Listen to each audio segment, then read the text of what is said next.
BRS Congress పై Telangana BJP chief Kishan Reddy మండిపడ్డారు. 10 ఏళ్లలో తెలంగాణను బీఆర్ఎస్ అప్పుల కుప్పగా మార్చిందంటూ ఆరోపించారు.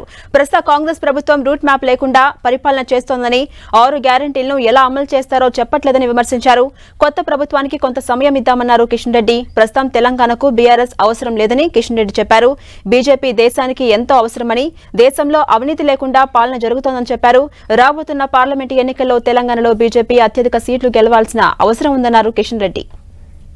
కుటుంబం చేతిలో తెలంగాణ అంతా బందీ పెట్టుకుని ఈరోజు రాష్ట్రాన్ని అప్పుల పాలు చేయడం జరిగింది. మరి ఈరోజు వచ్చినటువంటి కాంగ్రెస్ పార్టీ కూడా అనేక రకాల హామీలు ఇచ్చింది. ఈ హామీలు ఏ రకంగా అమలు చేస్తుందో ఈరోజు ఒక గందరగోళమైనటువంటి పరిస్థితుల్లో తెలంగాణ రాష్ట్రంలో కాంగ్రెస్ పార్టీ ఉంది. వాళ్ళకు ఒక రోడ్ మ్యాప్ లేదు.